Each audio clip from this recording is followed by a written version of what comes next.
Hello and welcome back to Beyond Funding.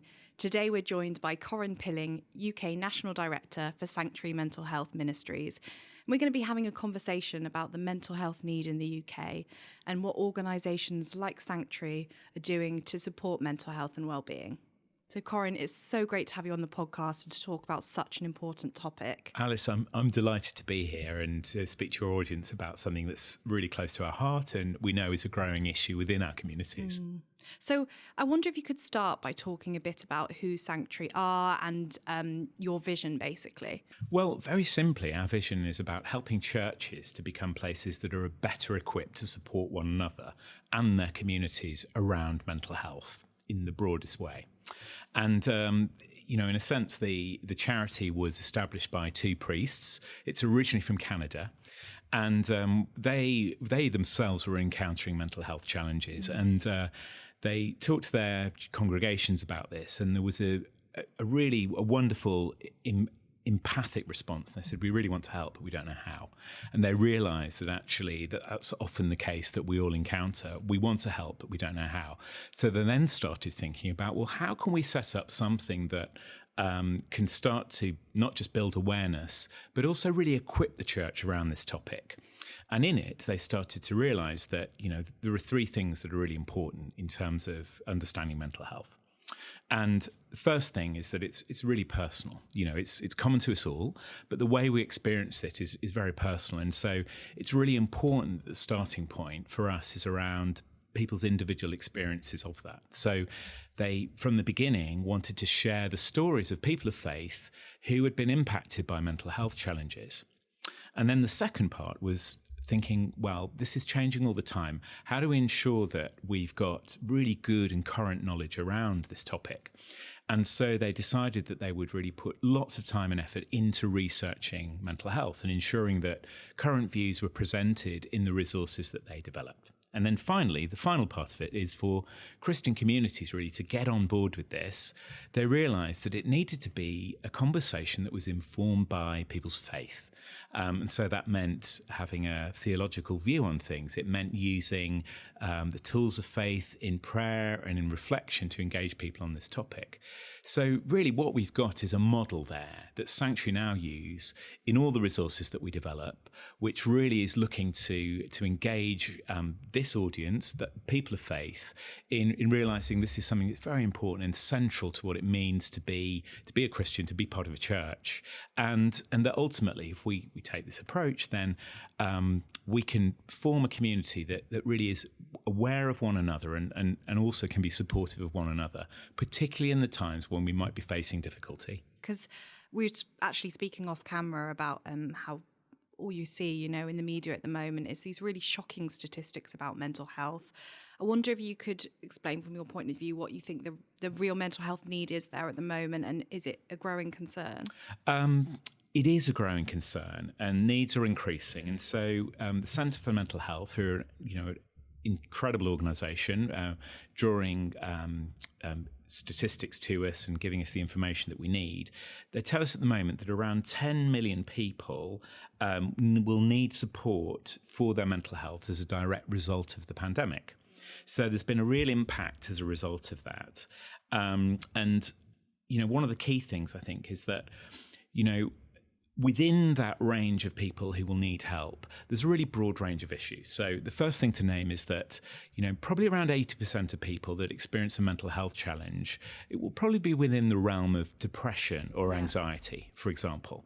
And then there'll be another cohort of people where there are other diagnoses that may be involved, and there are other layers to that. So it's recognizing that, there's a really broad base of things we're talking about when it comes to our mental health. And, with regards to the kind of growing issue, one of the things, of course, that's been very much in the conversation for the last few years has been around young people's mental health. And obviously an area that we're collectively concerned about, and actually Sanctuary are working on something at the moment. So we're in the process of producing what we call the youth series, which again will be looking to take what we've done with the Sanctuary course, which is our key free resource for church, and bringing that into a conversation that young people can then really take part in and steer themselves.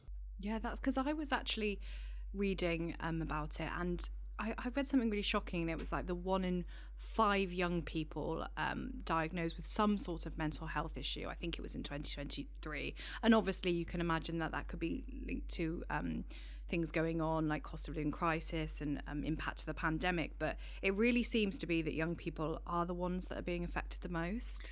It's really big. I mean, there are a number of reasons for this that we could point to that are happening. What you've named is really key. There's no doubt that as we've emerged from the pandemic, there have been a couple of things that I think are really key in driving this. One is around the fact that often this cohort of young people, they were subject to lockdown at a time when they would have been out and about in the world, connecting with friends, all those questions that we deal with in our adolescence around who we are, questions of identity, who our groups are. Many of them had to mediate that, behind closed doors. And so there's been an intensity to that, and the lack of almost that experience of being in person with other people, without doubt, that's had an impact. And then we're not just emerging into a situation where life's suddenly normal. It's taken time to get there. But also, for many young people, they are increasingly concerned about issues such as climate change. So they're emerging into a world that feels quite fraught. For all of us, that's an issue. It's not just young people. But the way that often young people are reporting their concern around this is often with a different level of concern than older people. And of course, on top of that, then we're in a situation where there's war on our doorstep. There are all those challenges around our economic situation. And on top of that, of course, they are in a situation where there's a lot of social content coming to them, which requires a lot of scrutiny, a lot of self-examination. And so, no one quite has nailed why, but we are certainly in a situation where it's really important that we're engaging fully with it, and in a way that I think perhaps steps into some of our fear around this as a society, because there's a lot of fear around it. I think we're very nervous about what will happen to this generation. And I think, particularly again, from a faith perspective, there's real value in, I think, what we would, as Sanctuary, say is really key, that churches can move from a position where the mental health conversation is happening outside of the church. We know it's going on. Often it's informed by our young people and it's driven by what's happening at school, but bringing that conversation into the heart of the church as well, whatever setting that is, whether it's the youth group, whether it's within, the main worship. It's really key, I think, that we see that this challenge is something that isn't just one that's out there and it's one that we need to kind of almost say, listen, that's just for the clinicians, for the professionals, or the school, but actually we need to have our own response to that too. So I think that's generally what we're urging. Let's not be scared. There are some great charities doing work in this. We're stepping into this area ourselves because we think it's so important. Recognize it triggers a lot of fear in many of us, understandably, because we're concerned for our young people, but we need to just step beyond that. Yeah, I think what you're saying is so true. There does seem to be a real stigma still around mental health, and it's, for everyone, it can feel like a really uncomfortable topic to talk about, can't it? So it's just putting people at ease and making people feel like, it's something that we can all be openly talking about, isn't it? Exactly, that's right. And I think one of the challenges that we faced is that almost for many years now, there's been a really successful campaign which is saying, look, we need to be mental health aware. And so we've become much more open to sharing what's going on. Again, this won't be the same in every part of society and within every demographic, but generally there has been this shift that you can see, and that for a lot of people there's been some change around stigmatization for some. So progress has been made. But I think we're now in that place, almost thinking, well, we know there's an issue, but please somebody fix it. And we're looking, of course, to our services, clinical services. We're looking to our community services in our schools, and we're saying, look, you need to do something. But of course, the challenge there is that we have limited resource over a growing issue, and so the thing I think is really key at this point is that we can start to see that anything we do to start to move the needle in terms of the support we can offer each other safely, helpfully, and again, Sanctuary produce resources to help you navigate that, whilst also recognising that if people do really need clinical help and they're having to wait for it, actually the best thing we can do is be a supportive community to people who are in that position. Because again, we can't solve that shortage, but we can be talking about it, aware of it. We can think about what the best practical and pastoral response is to that, and I think that for me is a really important thing. Let's not be frozen by the fact that there is not that provision out there. Of course, for many people who desperately need that, it's a heartbreaking situation, but also we need to shift the needle just that little bit so we can equip ourselves to be that bit more appropriately and actively involved. Corin, have we seen any changes in terms of the types of groups of people that are being affected more predominantly than others in terms of mental health?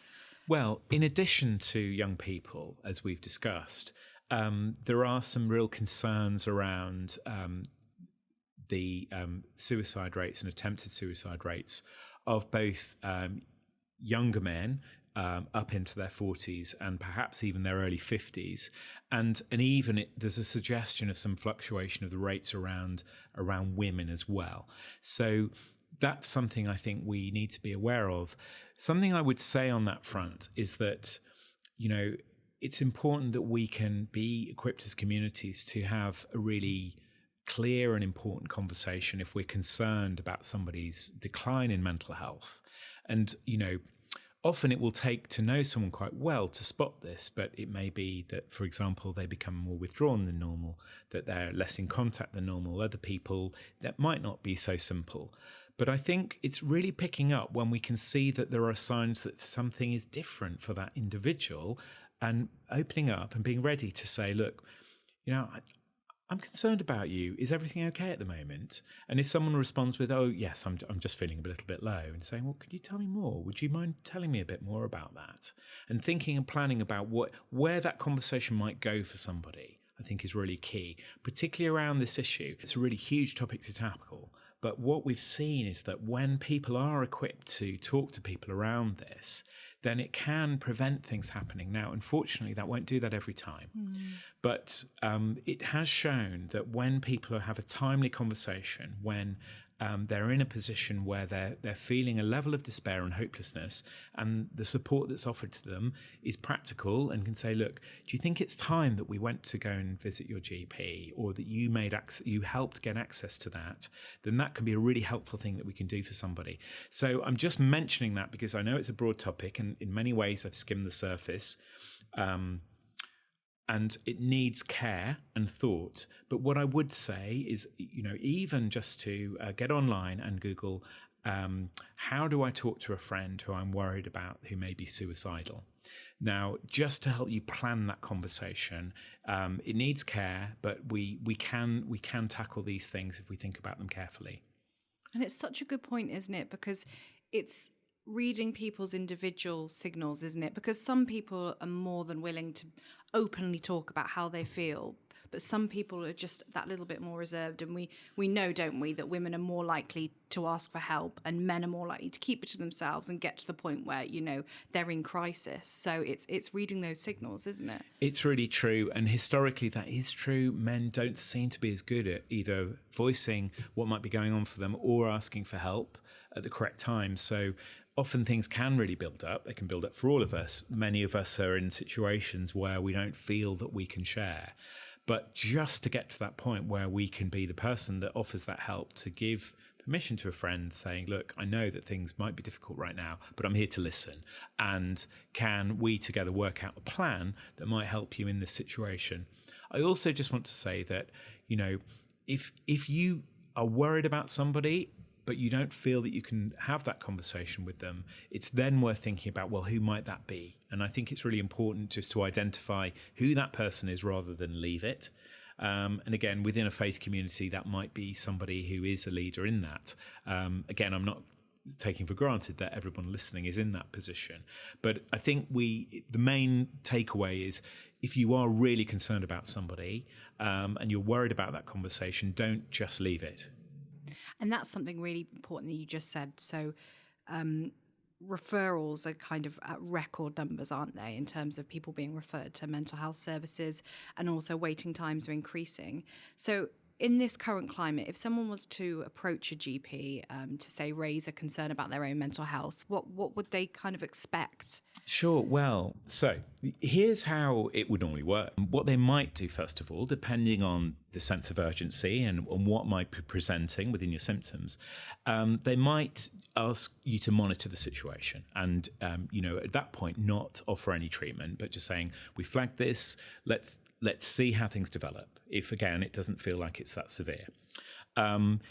It's also possible that if you are presenting with particular symptoms, that your doctor might give you a diagnosis. So this, again, might be in the realm of depression or anxiety, which is clearly something that GPs are really used to dealing with regularly. Again, it may be also that only happens if you've been referred to a specialist. So it's not guaranteed that a GP would make that diagnosis, but it's possible. The other thing that might happen is that the doctor might say, well, could we have a look at your lifestyle at the moment? Are the things that are maybe factors that are impacting your mental health? Can we explore that? And maybe there are a few things around exercise, perhaps eating and sleep habits that could help you manage your symptoms at that point. And then it may be possible, depending on how things have gone, that you could be referred to another service, which could be a talking therapy. Again, just depend on the nature of what's presenting. So those would be called psychological wellbeing services, for example. And equally, in many places, you can self-refer to those. So you can get online and you can access those yourself, even without needing to go to a GP. And then the other thing that could happen is that, again, when you've been correctly assessed and monitored, the doctor might then decide to prescribe some medication to you, and they'll clearly explain what it's for and any risks and also any benefits. And so you can then make an informed choice about whether that's something that is the right thing for you to take. And I think the one thing I would say about all of this process, as I've described it, is that I think it's really worth preparing. If you're going to go and see a doctor, it's really worth thinking through, what do I want the conversation to look like? What do I want the outcome to be from this? And also, what, if it helps, maybe write down the notes, because for any health issue, but perhaps, particularly for this, it can be something that could provoke anxiety. And you might want to just write the things down so you're as clear as you can be in describing your experience and what you're hoping for from the appointment with the doctor. And again, it's something you might even choose to talk through with a trusted friend or a family member, somebody that you think, I feel safe with you talking to about this. So before I go and see the doctor, I just want to flag what I'm going to be saying, what I hope for. And so you can then maybe get some support, and that person might be able to follow up with you and say, well, how did it go? How is it? And particularly important, I think, if there is a sense in which you've built up to this after a long time, and then perhaps there is a waiting period for assessment, there's a waiting period for anything to happen that's of action, but you've taken that step. And that's the important thing. Yeah, definitely. And you've touched upon it, but given there is, the NHS is stretched, we know that the NHS is stretched in all areas, but given there is concern that they're stretched in terms of mental health services and those specific services, what do you think is a helpful response? I think the thing I would say is that when we need help, we should ask for it. Yeah. We really should, and it's really important that we engage in what's there. The other thing I would say is that, whilst that's happening, for some of us, it may be appropriate to look at some extra support. So, for example, there is low-cost therapy often that's available in different places. It's variable, but in some spaces, charities offer that at a decent rate. Again, for not for everybody. There are easily accessible therapists online, and again, that would be more at a sort of going rate. oftentimes. And again, there may be people, within the group of listeners who are listening to us now who maybe are just starting to think about whether they need extra help. The benefit of a trained professional to really listen and understand. And the fact that online therapy is available, I think, is just incredible. That's fantastic. Through Zoom, there's lots of support that's out there. And again, I recognise for some people that can be a cost barrier. But, a number of charities and local organisations are often offering a lower cost approach to this. Yeah. Not always easy to find it. And so you might take some research. And again, that's maybe where you would need some help if you can't find it initially. I think the other thing to say is if you've taken a step of asking for help from your doctor, that it's also worth thinking about, are there other activities and people that can help me stay well? What are the things that, if I'm looking at myself honestly, what are the things that are life-giving and restful, things that I can do that are restorative? Who are the people that offer that? The communities that we're around, the activities that we're doing, they are fully part of what it means to flourish. And so, particularly, I think at that time when we are maybe in that position of just coming to terms with the fact that we might be struggling, those are going to come into their own.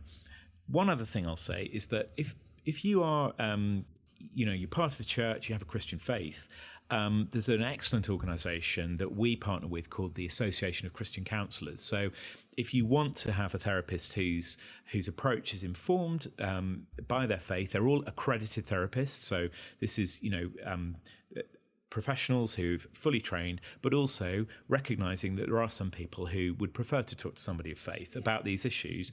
We'd really recommend them. They're an excellent organisation. Yeah, and a nice segue into actually how Sanctuary itself is helping churches to bridge that gap in support, and what's your model, what resources and training are you actually providing? Super. So at the heart of what we do, we provide a free resource, which is an 8-week course, which is designed to help every church community become a place where we're confident about talking about mental health from a Christian perspective. And also we know how to support one another. And also we know when it's time to get help, when particularly time to get professional help. And the way the course works is that it's a video-based course. It's designed to be run in groups by non-professionals. All you need to be is interested in running it and researching it beforehand, and someone who's a confident group leader to do it. And the course will take you through this. And the thing that I found to be most powerful about the Sanctuary course is that it shares the stories of people who are of faith. And in a way, that comes back to the founding story I shared when we first started talking, that it's a deeply personal thing. And the reason why I believe it's so powerful is because often we'll talk about mental health in the most abstract of terms. We might think about diagnoses, we might think about labels. In its place, those things are very key. They're really important. They're often really important to us understanding our experience and getting the right treatment. But when it comes to community, we need to encounter each other as people, first of all. And, our mental health is only part of who we are. And so within these films and these stories that you hear of people sharing what they've experienced, you get to know them. Yeah. And so then what we're looking to do, and we hope that we can encourage churches to do, is mirror that. Say, listen, this is a topic that's all about you as a community, in your relationships together, in your experience of what it might mean to be a Christian, a person of faith, certainly what it means to be human, and also what it means to be in a situation where we have one another to draw from. And the more we know about one another, the more that we learn about this topic, the easier it's going to be for us to be that space where we can be a healthy space and community. And I think maybe just the one thing that's delighted me in when people have fed back on the course, firstly, anyone that gets to it, we find, is just amazed and so encouraged by doing it and the material. But also that they said, we didn't realise this, but it's actually built our relationships. It's built community. And we hear about these groups that do the Sanctuary course, And then they continue to meet socially in other ways. It's not just about mental health, but it's about the depth of relationship that's been built between them in many cases. So that's the core of what we offer. And in addition, we're providing training for leaders, both thinking about mental health in the context of their ministry and also about their well-being. So we run a number of different sessions around helping leaders understand, the impact of stress, looking at what it is to prevent burnout, looking at the complexity of what it is to be a leader within the context of ministry, and offering support for people in that position. So we recognise, the congregation's key, but also the leaders are too. Oh, definitely. And we noticed this through our Hope Beyond COVID programme, that a lot of pressure was put on church leaders and clergy in terms of providing that support. And it's beyond spiritual support, isn't it? It's support in every single way to help people. So mental health is such a key part of that. And that kind of leads me on to the next question, which is why we think churches are so well placed to support mental health in their communities. It's a lovely question. And I think, on one level, there's a really practical answer. And that's that church leaders are often the first port of call for many people when they're experiencing difficulty. And so why wouldn't we equip those people, And that's a key thing. I think the other thing is that, there will be people who are listening and they'll say, I've had a really difficult experience of how my mental health was handled in a church context. And we do hear these stories. So it's very important that we recognise when practice needs to change, when perhaps there's old information that needs to be upgraded, where there are more skills that people need in order to support one another. But I think the other thing that university comes to us is that churches want to care, I find. I think people really do. And, whilst it's complicated, what we're trying to do is saying, look, we want to make this as straightforward as possible by giving you the right skills. Let's really frame what we can do well. Let's recognise what we can't. And I think, we can support one another. And I think the other thing is just saying about mental health recovery. Any of us that have been through an experience of a mental health difficulty, and for me, that's been around depression and anxiety, and my community was so key. Their ability to kind of give me room, to support me when I needed it, to be a place that I could feel safe in. And also sometimes not even think about my mental health, get involved in doing something that is meaningful and I feel is connecting. We've got such a gift to do that. And we're not meant to go it alone. And, I recognise that, for people who are very isolated, it's a very difficult journey. And so I think, churches can come into their own if we're really mindful of how we engage in this topic. And we can be places also, I think, that can hold all of our emotions. We can be places that model hope well, but also lament and grieve with one another about the losses and the difficulties that we go through. So it's both of those things. And I think the right community can hold both of those approaches in a way that's just really healthy.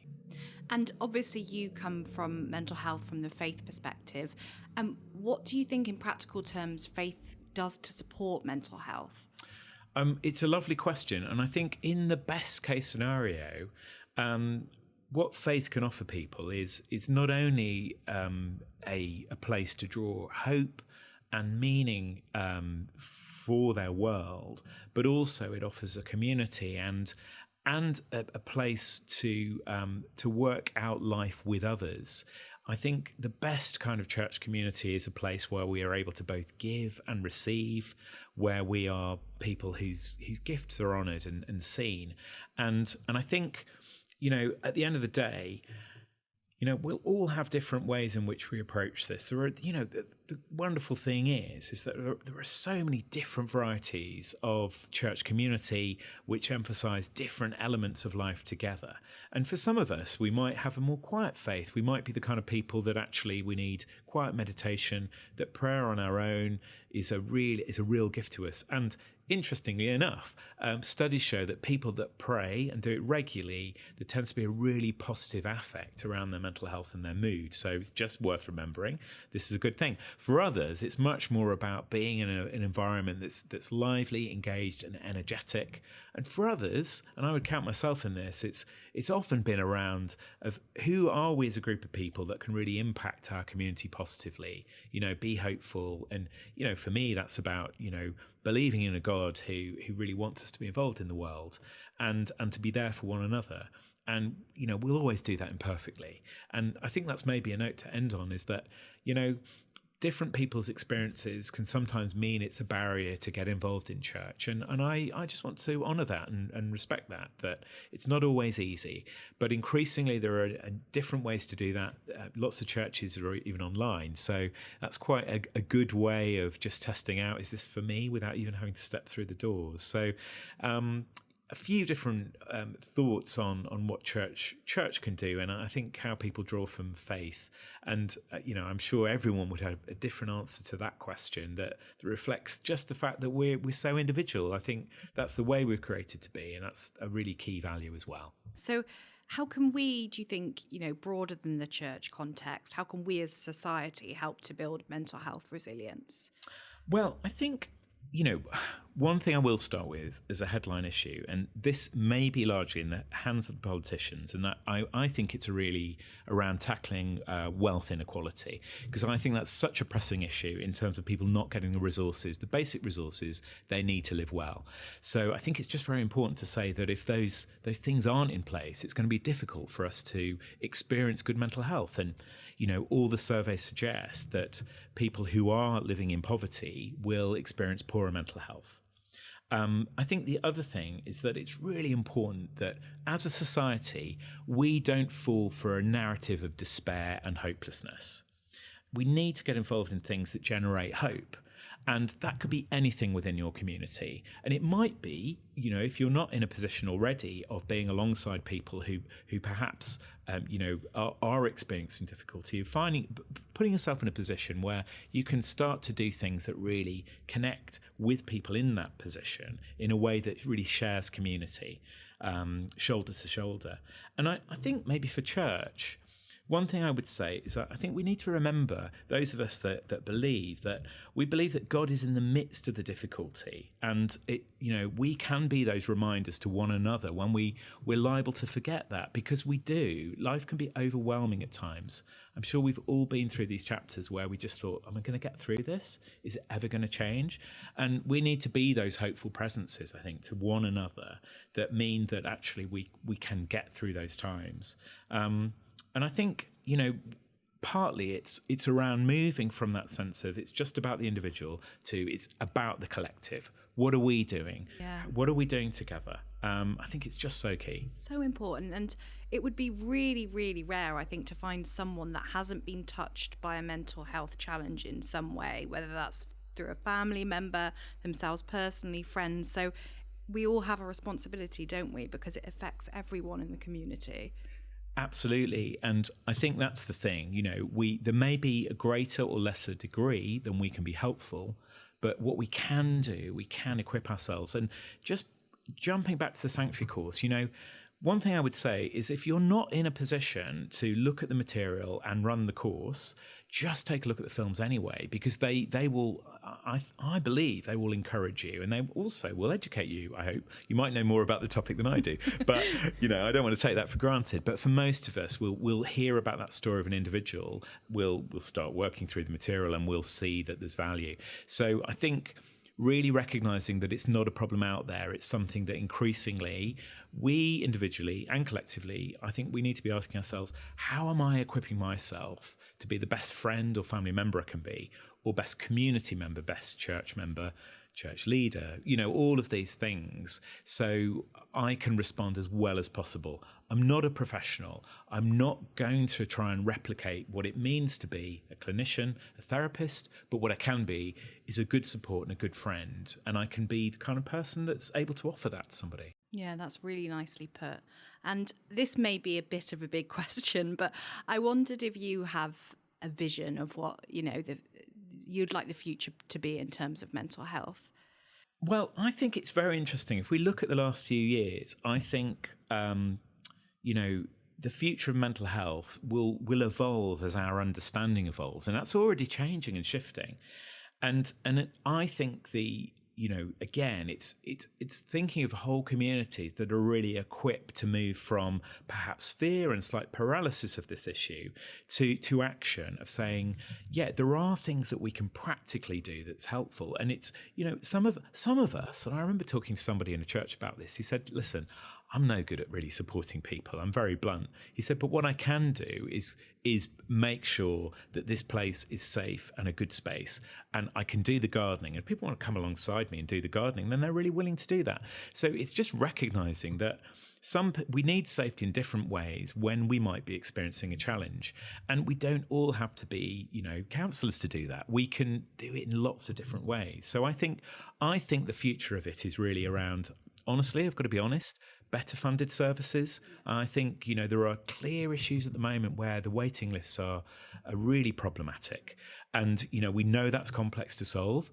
So, there are some things that need to shift. We've seen some great initiatives, the recent suicide prevention initiative, really good seeing that funding come into communities. But equally, more is needed.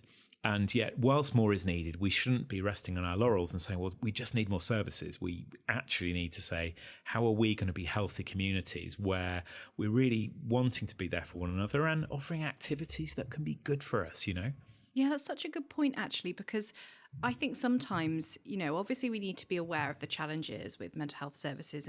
But when you see, all the negativity in the news about so much challenge going on, if you don't have that bit of hope and positivity, then you can think, oh, it's a lost cause. But if there was more talk about what you can actually do in a positive light, then hopefully people will be more encouraged to do their part. I think that's true. And there are already models that I've become aware of where, it's not named as a mental health project, but that's its benefit. And that could be anything. It could be community gardening. It could be, something, well, there's a charity that we partner with that I love, Renew Wellbeing. And Renew set up these incredible groups, which are, they call it, it's a place where it's okay not to be okay. And it's a very gentle space where it focuses on well-being. It focuses on tea and cake and shared activities together. And actually, by people buying into that and creating these spaces of safety, and with it, an opportunity for people to, if they want to be involved in a regular prayer. Again, it's optional within it. What it does, it gently creates community in a way that's really safe and healthy for people, I think, regardless of whether you're recovering from something or whether you just need some gentle time to be with others in a way that's good companionship. All of those sorts of approaches are great. And so I really, we're a massive advocate of Renew because we think they're doing, it's such a simple model, but it's one that's really powerful because it creates community. And I think the reason why it does that is because there's no one in that space, which is I'm the leader of this group. It's more like someone coordinates, everyone else takes part. And so I think for many of us, what we long for, particularly those who've experienced isolation, we really want to feel part of something. We don't want to feel like we're being done to. We don't want to feel like we're the recipient, that someone's being, kind to us. We want to feel like we have a place around the table to bring who we are, and sometimes that might be bringing our gifts, but certainly just to be there as the people we are rather than as people that need help. And so I think that's the reason why Renew's great, because it does that so brilliantly. And on that note, it would be great if you had any other, suggestions for helpful resources that people could look at if they were struggling themselves or perhaps wanted to do more in their own community, and also where we might look to find out more information about yourselves, Sanctuary Mental Health. Oh, for sure. Well, there are some fantastic organisations out there doing some great work.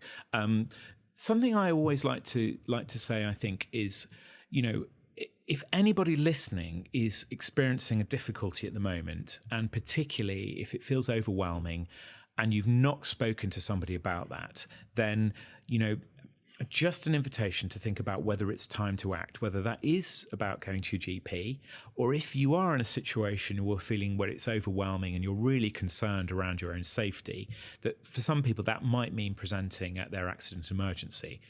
Having said that, there are also some great helplines that are available. Sane Line is a really good one. It's open daily between 4 and 10 p.m. And I don't have the number on me, but you can look that up on a website if you've got access to the internet. And of course, the Samaritans, trained listeners, really key if we're going through difficulty. So just as a headline, if you're in that position, it's all about that choice to act, because often when you've done that, then further action follows and change can happen beyond it. So it's often about that decision that's key. Now, for other organisations, I mentioned Renew Wellbeing. Do take a look at their website if you're thinking we could be a community that becomes a Renew community. I love the work of Mind and Soul. They're a Christian charity that have been up and running for many years and really opened up the conversation in the UK around mental health and faith. And there's some great resources and excellent people are involved in that charity. And finally, do take a look at the Sanctuary website. You'll see a number of different resources there. You can sign up for our newsletter. We have a UK newsletter that will tell you about any training that we're offering. We provide support to run the Sanctuary course if you need it. And we also will give you lots of access to devotional resources, stories about mental health, and hopefully some real encouragement in that to stay involved. We are not here for ourselves. We're here for our communities, and we'd love for you to kind of access that material, and we'd love to hear from you. So make contact with us. We're very available as a team, and we're deeply grateful to Benefact for the support that's been offered to help grow this charity and to establish it in a space where clearly it's much needed and the need is growing. Thank you so much, Corin. It's been so nice to have such a lovely, realistic but positive chat about mental health, and that it's not all doom and gloom, as you said, and we can really talk about actually what we can all do to make progress in that field. So it's been really lovely. It's been a real delight to talk to you about this, and thank you for the time and the questions, and just a great opportunity to share what we're doing and involve others too. So many thanks to you. And thank you for tuning in to another episode of Beyond Funding. Don't forget to subscribe to our Spotify and YouTube channels so you don't miss out on future episodes. And please feel free to like, comment and share any of our videos. If you'd like to find out more about Benefact Trust and our grant funding, visit benefacttrust.co.uk.